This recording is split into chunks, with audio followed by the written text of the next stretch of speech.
Olá, gente, tudo bem?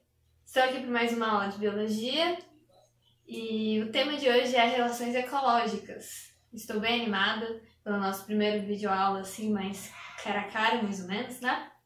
Estou improvisando aqui, então sejam bem-vindos à minha casa, aqui é a minha TV.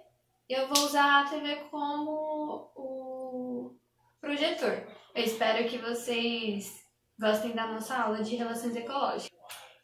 Essa aula de hoje é a aula para o primeiro ano do ensino médio. A gente acabou de falar um pouquinho sobre os compostos orgânicos e inorgânicos. E baseando nisso, a gente pode parar para refletir sobre a importância de todos os elementos da natureza para que haja a vida na Terra. E nenhum ser é independente, na verdade, do outro. Somos seres que dependem um do outro. Não apenas da forma emocional, psicológica, mas da forma física e biológica também. Imagine, nós vivemos em uma sociedade, então nós dependemos uns dos outros, tanto para a gente se alimentar, quanto para a gente socializar. Tanto para fazer coisas básicas, quanto para fazer coisas que são opcionais. Então nós vivemos nessa relação ecológica, digamos assim. E a natureza não é diferente disso, ok? Vamos para o primeiro slide aqui. Cada ser vivo depende do outro. Como eu havia falado, nós somos seres dependentes de outros seres, ok? Essa imagem aqui é uma imagem mais para vocês refletirem, né? O que vocês pensam e imaginam quando olham aqui essa imagem? Ego, o homem acima de todos os animais, de todos os seres microscópicos, né? Vírus, bactérias. Ego, né? Muitas pessoas acham isso, que o ser humano ele está acima, né? Costumam brincar, é o topo da cadeia alimentar. Isso não é uma coisa para a gente tirar vantagem. Na verdade, se a gente está no topo, existe toda uma base que, se ela não existir, a gente não existe. Agora, se não tem o homem aqui embaixo continua existindo. Então a gente tem que parar para refletir sobre isso também, não é verdade? Agora aqui na segunda imagem, vem mostrando o quê? O eco, o homem, né? O homem, quando eu digo o homem e a mulher, né? O ser humano, ele está dentro, né, das cadeias alimentares, dentro das relações ecológicas, não está acima e nem abaixo, né? Ecologia, ecos, significa casa. Logia, estudo. Então é o estudo da casa.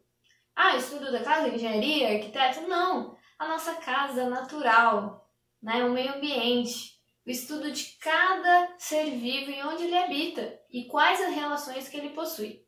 Ok?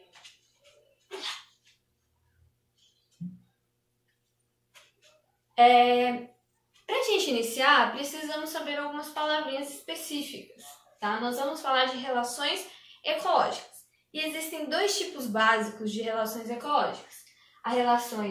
Existem as relações intraespecíficas, ou seja, relações de seres da mesma espécie. Então, humano com humano, cachorro com cachorro, zebra com zebra, bactéria com bactéria, ok?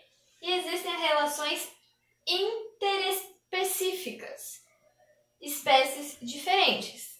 Então, por exemplo, o jacaré e o passarinho, vocês vão entender por que eu estou dando esse exemplo, né? Um exemplo mais conhecido, todo mundo aqui já assistiu Procurando Nemo. O Nemo vive na anêmona, então são espécies diferentes que vivem juntos. Então, é uma relação interespecífica, espécies diferentes que se relacionam. Quando você está aí fazendo carinho no seu cachorro e ele meio que protege a sua casa, né, late quando alguém passa na rua, é uma relação interespecífica. Você dá alimento, dá carinho e o cachorro protege a sua casa, digamos assim. E vocês são de espécies diferentes. Agora, quando eu vou lá e me voluntario para fazer compras para uma senhorinha, é uma relação ali harmônica, onde nós somos da mesma espécie. Então, relação intraespecífica. Beleza? Deu para entender? Ok. Vamos começar então falando um pouquinho sobre as relações harmônicas, harmonia, tudo paz, good vibes. O que significa uma relação harmônica? Onde pelo menos um é beneficiado. Então, ou essa relação os dois são beneficiados, ou pelo menos um e o outro não é beneficiado, mas também não é prejudicado. Então, é uma relação boa, uma relação que todo mundo sai ganhando, entendeu?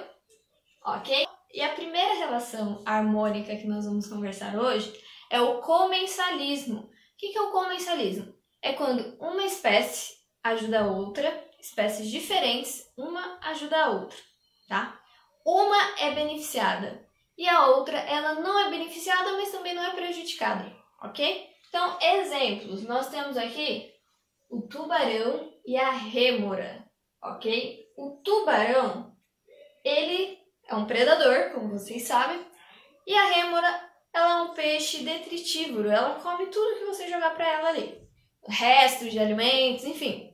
E ela vive nadando sempre coladinha ali com o tubarão. Sabe quando um aluno ele é fraquinho e ele começa a andar com alguém mais forte para se proteger? É tipo isso. Então o tubarão, pro tubarão, ela está ali ou não faz diferença nenhuma. Só que para ela é muito bom, porque ela come os restos que ele deixa passar, entendeu? Então ela se alimenta praticamente sem gastar nenhum tipo de energia. Ela só fica na cola dele ali, entendeu? E para ele, ok. Próximo. Relações harmônicas, inquilinismo. Quando a gente ouve essa palavra, a gente já lembra lá do inquilino, né? O que é um inquilino? É quando uma pessoa ela paga para morar na casa de outra. E aqui é a mesma coisa.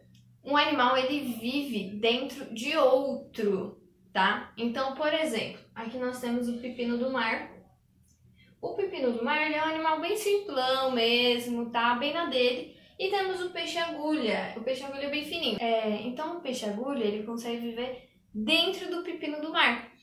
Legal, né? O pepino do mar, então, ele tem uma boca e tem um ânus.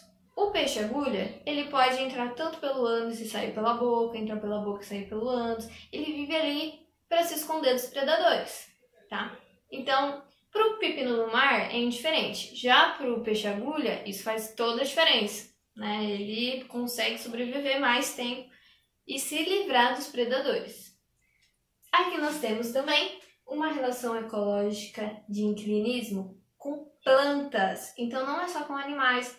Também temos com fungos, algas, bactérias, tudo mais. Então aqui nós temos a bromélia. Se não for bromélia, depois eu vou cortar. A bromélia. A bromélia, qual é a relação de inquilinismo aqui com essa árvore?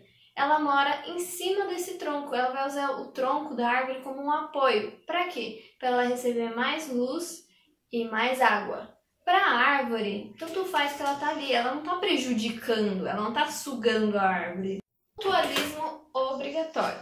Mutualismo obrigatório é quando uma espécie ajuda a outra, ok? Nesse caso temos o quê? A questão da obrigatoriedade. O que quer dizer isso? Uma espécie ajuda a outra. Se não existe essa relação, ambos podem até morrer.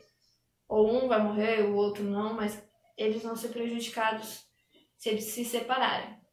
Um exemplo, nós temos aqui a flor e um polinizador, nesse caso uma mariposa. Qual que é a função da flor aqui? Ela vai servir de alimento para o polinizador, para a mariposa. E a mariposa? Através do polinizador, através da mariposa, é que essa flor vai se reproduzir, né? Então, assim, se não existe essa obrigatoriedade aqui, não vai existir reprodução das plantas e não vai existir alimento para os polinizadores. Então, essa relação aqui, que um ajuda o outro, é obrigatória, ok? E também, isso aqui a gente já falou muito em sala de aula, sobre os líquens. Os líquens é uma associação de... Isso mesmo, alga com fungo, tá? Então, eles viraram um. Então não tem como separar. Se separar, morre. Por isso que é obrigatório. Ok? Ok, então, continuando aqui. Mutualismo facultativo. Então, mutualismo, relação mutualística, um ajuda o outro, né? Agora, nesse caso, é optativo. Por isso a gente chama de protocooperação. Um ajuda o outro, porém, se eles se separarem por algum motivo, cada um segue sua vida. É um relacionamento saudável, entendeu? Terminou, cada um segue sua vida. Ninguém vai morrer por causa disso. Temos aqui o jacaré e o passarinho aqui dentro da boca do jacaré. Por que ele tá aqui dentro da boca, né? Ele não tá com medo do jacaré se alimentar dele? Não. Porque é uma relação onde há confiança, entendeu? Um ajuda o outro. O passarinho está se alimentando dos restos ali de peixe, por exemplo. Está se alimentando sem ter que gastar energia, sem ter que caçar, procurar alimento. E o jacaré está tendo ali uma limpeza dos seus dentes. Então, para ele, isso é muito bom, que evita doenças também. Só que se por acaso algum dia o passarinho naquela localidade ali não tiver mais essa espécie, o jacaré não vai morrer porque não tem nenhum passarinho ali palitando os dentes dele. É a mesma coisa o passarinho. Se o jacaré não estiver ali, ele vai encontrar alimento em outros lugares. Então, por isso que é a protocooperação. Um ajuda o outro. Ok? E temos um exemplo aqui também. O caranguejo ermitão e a anêmona. O caranguejo ermitão, ele é um crustáceo, né? Vive no mar. E a anêmona, como a gente falou lá no início da aula, é aquele animal fixo, né? Nem parece um animal, onde o Nemo, o peixe palhaço, vive ali. Então, o que acontece? Nesse caso aqui, a gente pode até citar que é um tipo de inclinismo também. Porque a anêmona, ela está fixa sobre a concha do caranguejo ermitão, vivendo ali sobre ele. E por que é uma relação harmônica, uma relação de mutualismo facultativo, protocooperação? Porque nesse caso aqui, a anêmona, lembra que eu falei que ela queima? Ela serve, então, de escudo. Se algum peixe vir querer abocanhar o caranguejo ermitão, ele vai se queimar. Então, é bom para o caranguejo. E para a anêmona também é bom, porque a anêmona é um animal césseo, um animal fixo. E ela é um animal filtrador. Ela filtra as partículas que estão no mar e se alimenta. Então, em vez dela se alimentar de um lugar fixo, quando ela está ali em cima do caranguejo ermitão, ela consegue circular para onde o ermitão vai. Então, ela consegue absorver mais partículas. Então, é bom para ela também, ok? Só que se algum dia a anêmona ela ficar para trás nesse processo, ele trocar de concha, por exemplo, e ela ficar para trás, ela vai seguir a vida dela e ele vai seguir a vida dele também tranquilamente. Bom, pessoal, sobre relações ecológicas harmônicas, eu espero que vocês tenham entendido. Qualquer dúvida pode deixar aqui no comentário ou mandar por e-mail mesmo, no Instagram também, tá? Na próxima aula nós vamos falar de relações desarmônicas, ok? Até a próxima aula. Beijão da prof.